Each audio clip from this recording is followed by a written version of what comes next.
7 and 8 here of the factoring problems get a little bit tricky, so let's take a quick look at one of those. Let's look at number 7. So if we look at number 7, I know my gut instinct is to try and factor something out of each term, but we have a 2, an 11, and a 12, and there's no number that divides evenly into all of those.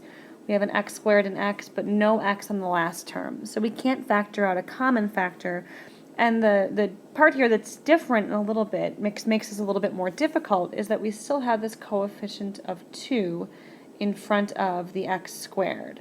So when we start to think about factoring this one into a couple binomial pieces, we know that we have to multiply these front items together to actually get a 2x squared.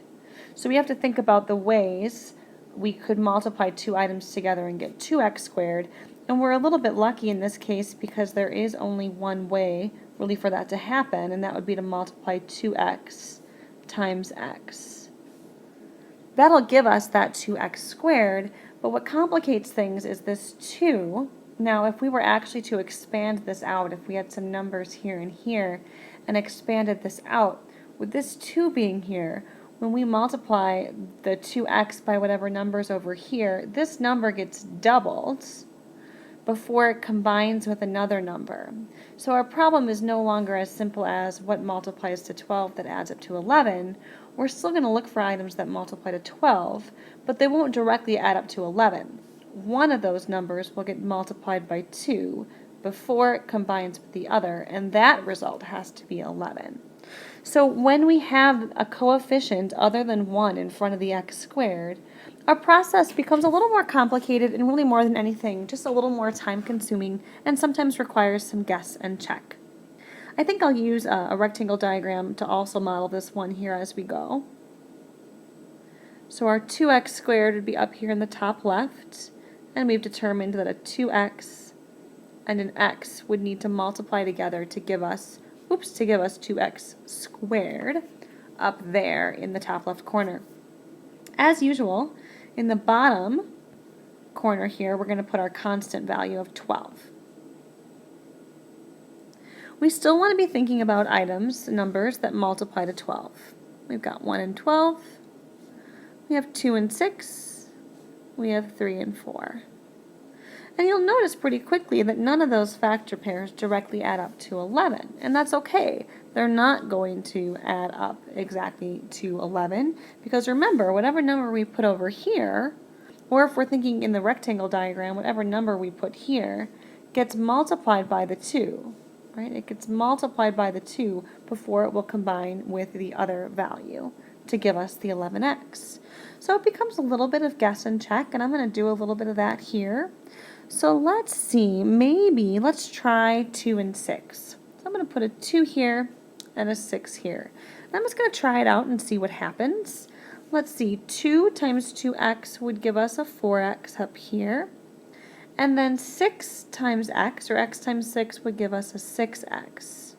And those together would actually combine to give us a 10x, and we're looking for an 11x. So that's not the way to go. So we'll have to try something else. So let me get rid of that try. That didn't work. And let's try something else. Let's try working with the 3 and the 4. So I could try putting a 3 here and a 4 here. And let's see. 2x times 3 would be a 6x.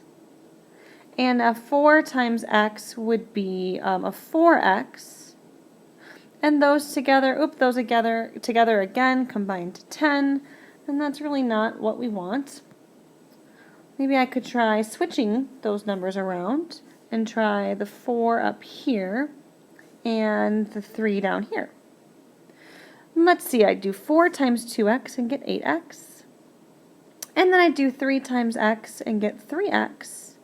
And sure enough, 3x and 8x, they do combine together to give us the 11x that we need. So again, on the sides here of our diagram, we see our factored answer. We need 2x plus 3 and x plus 4. You can see that we did have to utilize some guessing and checking. So I set up that rectangle diagram, placing the 2x squared and the 12 where they should go, thought about things that would multiply to 2x squared, and we were lucky there's only one thing that can. And then thought about all the factor pairs of 12. And then really tried those out kind of one by one in the diagram to multiply out and expand out and see if we end up with the linear term that we're supposed to get. And sometimes you rule out pairs, sometimes you have to switch the location until you find a way to make it work. So I want you to take a look at number 8. Now number 8 in some ways is easier, in some ways is harder. If we take a look at 8, we certainly can't factor out a number. Not all terms have an x. So we're stuck with this trinomial, and really we're stuck with that 6 in front. But we could kind of set it up using the rectangle diagram. Then we know we have to get a 6x squared here. We know we're going to get a negative 3 down here. And what becomes your job is figuring out what would have to go here and here. And for this one we have a few options because there are a few different pairs that multiply to give you 6x squared. And then we have to figure out what goes here and here. That'll multiply to that negative 3. There aren't many things that do that. But we have to make it work out. So when we find that binomial pair, when you expand it out, you better end up with 6x squared plus 7x minus 3. So give it a try. Try as many possibilities as you can until you get the right answer. Maybe record what you're trying so you'll be able to see what didn't work. That can help you start to see what will work.